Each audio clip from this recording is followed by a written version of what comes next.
Hello all, welcome back to our channel. ఇవాల్టి వీడియోలో శ్రావణ మాసం సందర్భంగా అమ్మవారికి నివేదించుకునే నైవేద్యాలలో సింపుల్గా చేసుకునే ఒక 3 రకాల నైవేద్యాలు అయితే నేను ఇందులో చూపించబోతున్నాను. అమ్మవారికి ఎంతో ప్రీతికరమైన చిత్రాన్నము, అలాగే దద్దోజనము, ఇంకా బెల్ల పరమాన్నాన్ని ఈ వీడియోలో మీతో షేర్ చేసుకోబోతున్నాను. మరి ఇవి ఎలా తయారు చేయాలో చూసేద్దాం పదండి. ఇవాల్టి వీడియోలో నిమ్మకాయతో చేసుకునే పులిహోర అంటే చిత్రాన్నం ఎలా తయారు చేసుకోవాలో చూద్దాము. ఈ పులిహోర అయితే చేసుకోవడం చాలా తేలిక. మరి ఇది ఎలా తయారు చేసుకోవాలో చూసేద్దాం పదండి. ఫస్ట్ ఇక్కడ నేను 1 కప్పు వరకు పొడిగా వార్చుకున్న అన్నాన్ని ఒక వెడల్పైన గిన్నెలో పెట్టుకొని చల్లారనివ్వాలి. ఇందులో 1 టేబుల్ స్పూన్ నూనె వేసుకుంటున్నాను. అలాగే 1/2 స్పూను పసుపు కూడా వేసుకోవాలి. ఈ మొత్తం కూడా ఒకసారి కలిపేసుకోవాలి. అన్నం విరిగిపోకుండా జాగ్రత్తగా కలుపుకోవాలి. ఇలా అన్నం మొత్తం కలిసేలాగా కలుపుకున్న తర్వాత పూర్తిగా చల్లారనివ్వాలి.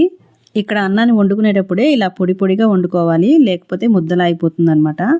సో ఇలా కలిపేసుకొని దీన్ని పక్కన పెట్టేసుకుందాం, పూర్తిగా చల్లారనివ్వాలి. నెక్స్ట్ స్టవ్ ఆన్ చేసుకొని కడాయి పెట్టుకొని అందులో 2 టేబుల్ స్పూన్స్ వరకు నూనె పోసుకోవాలి.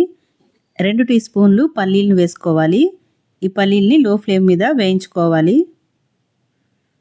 పల్లీలు కొద్దిగా వేగిన తర్వాత ఇందులో 1 టీ స్పూన్ మినపప్పు, 1/2 టీ స్పూన్ జీలకర్ర, అలాగే 1/2 టీ స్పూన్ ఆవాలను కూడా వేసుకొని వేయించుకోవాలి. స్టవ్ని లో టు మీడియం ఫ్లేమ్లో పెట్టుకొని వేయించుకోవాలి, పప్పులు మంచి క్రిస్పీగా వచ్చే వరకు. అలాగే 1/2 స్పూన్ ఇంగువ, 2 ఎండుమిరపకాయలు, అలాగే కట్ చేసుకున్న పచ్చిమిరపకాయలు 4, ఇంకా గుప్పెడు కరివేపాకు కూడా వేసుకొని వేయించుకోవాలి. ఇలా పప్పులన్నీ కూడా మంచి క్రిస్పీగా వచ్చే వరకు వేయించుకొని స్టవ్ ఆఫ్ చేసేసుకోవాలి. నెక్స్ట్ మీడియం సైజ్ నిమ్మకాయల్ని 2 తీసుకొని అందులో ఉన్న జ్యూస్ అంతా కూడా ఒక గిన్నెలోకి తీసేసుకున్నాను. నెక్స్ట్ ఈ అన్నానికి సరిపడా సాల్ట్ని కూడా నేను ఈ నిమ్మరసంలోనే వేసుకొని బాగా కలిసేలా కలుపుకుంటున్నాను. నెక్స్ట్ ఇక్కడ రైస్ చక్కగా చల్లారిపోయింది. ఇప్పుడు మనం తాలింపు పెట్టుకున్న పప్పులన్నిటిని కూడా ఈ రైస్లో వేసుకొని కలిపేసుకోవాలి.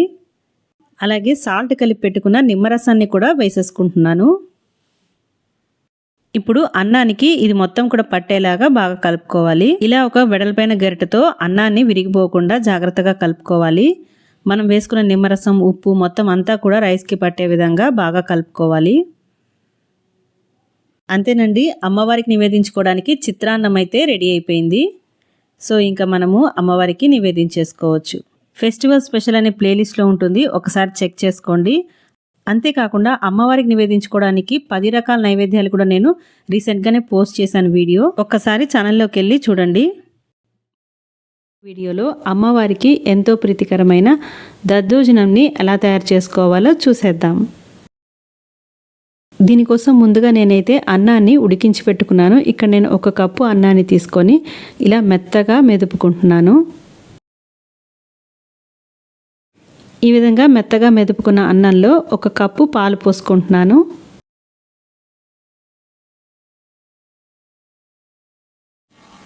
అలాగే 1/2 కప్పు పెరుగు పోసుకోవాలి.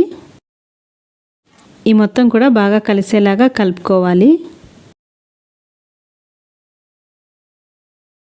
ఇలా బాగా కలుపుకున్న తర్వాత ఇందులో రుచికి సరిపడా సాల్ట్ని కూడా వేసుకొని మొత్తం కూడా కలుపుకోవాలి.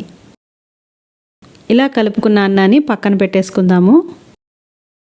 ఇప్పుడు స్టవ్ ఆన్ చేసుకొని తాలింపు గిన్నె పెట్టుకొని అందులో 1 టేబుల్ స్పూన్ నూనె పోసుకుంటున్నాను. నూనె వేడెక్కిన తర్వాత 1 టీ స్పూన్ పల్లీలు, 1/2 టీ స్పూన్ పచ్చిశనగపప్పు, అలాగే 1/2 టీ స్పూన్ మినప్పప్పు, 1/2 టీ స్పూన్ జీలకర్ర, 1/2 టీ స్పూన్ ఆవాలు వేసుకొని వేయించుకోవాలి.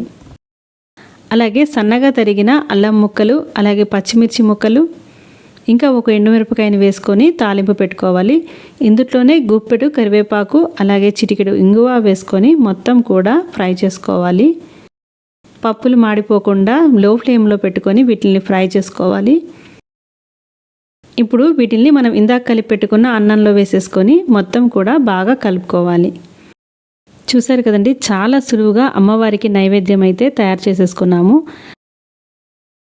వీడియోలో అమ్మవారికి ఎంతో ప్రీతికరమైన పరమాన్నాన్ని కొలతలతో సహా ఎలా చేసుకోవాలో చూపించబోతున్నాను. మనం పండుగలకైనా ఏ దేవతలకైనా ప్రసాదంగా చేయాలంటే ఫస్ట్ పరమాన్నాన్నే మనం చేస్తాము. సో కొత్తగా వంట చేసే వాళ్ళన్నా కూడా ఎటువంటి కన్ఫ్యూజన్ లేకుండా ఈజీగా చేసేయచ్చు. రెగ్యులర్గా చేసుకునే విధానంలా కాకుండా గుళ్ళల్లో మనకి ఇస్తారు కదండి, సో ఆ టేస్ట్ వచ్చే విధంగా కొంచెం డిఫరెంట్గా చేయబోతున్నాను. మరి ఇది ఎలా చేయాలో చూసేద్దాం పదండి. దీనికోసం మొదటిగా అయితే నేను ఇక్కడ 1 గ్లాసు బియ్యం తీసుకుంటున్నాను. చూస్తున్నారుగా, ఈ గ్లాస్తోనే నేను అన్నిటినీ కొలతలతో సహా చూపిస్తాను. ఇప్పుడు ఈ బియ్యాన్ని శుభ్రంగా కడిగేసుకొని నీళ్లు పోసుకొని ఒక అరగంట నుంచి గంట వరకు నానబెట్టుకోవాలి. తర్వాత బియ్యం ఏ గ్లాస్తో అయితే తీసుకున్నానో అదే గ్లాస్తో 1/2 వంతు వరకు పెసరపప్పును తీసుకుంటున్నాను.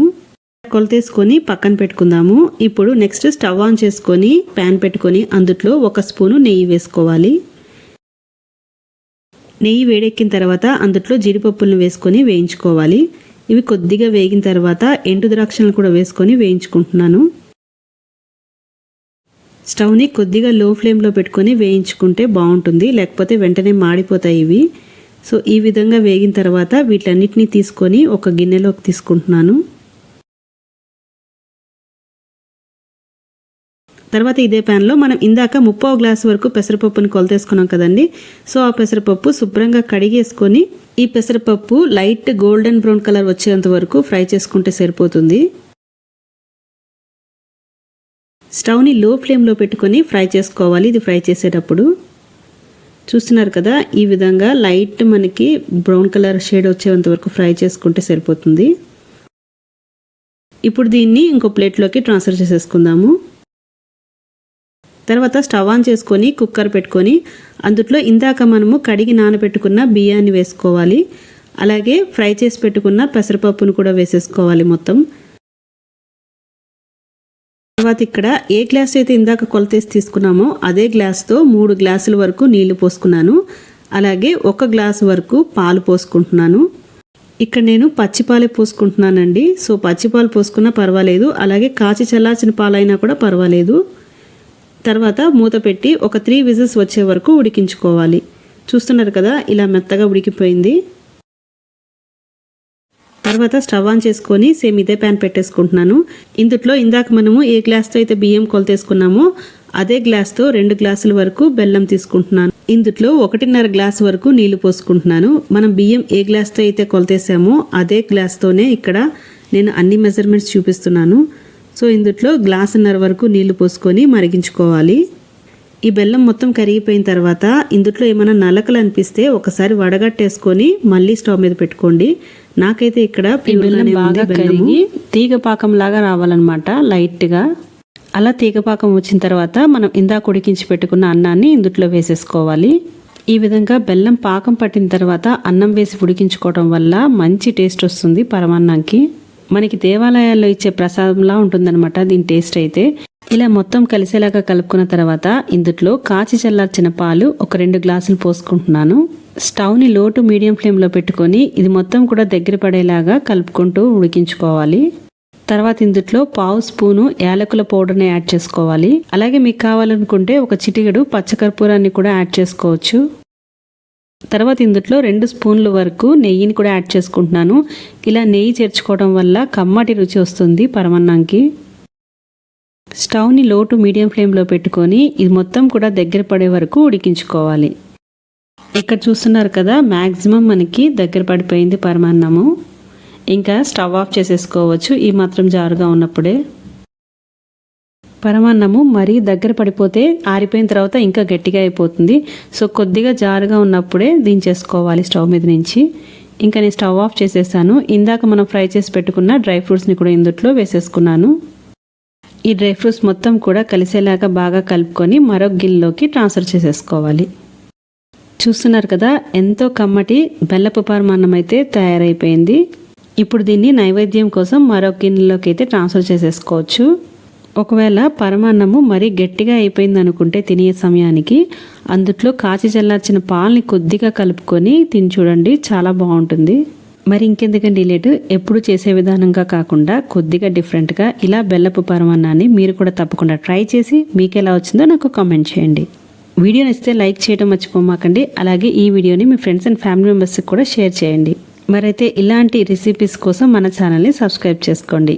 మరో ఇంట్రెస్టింగ్ రెసిపీతో మళ్ళీ కలుసుకుందాం. Thank you for watching. Have a nice day.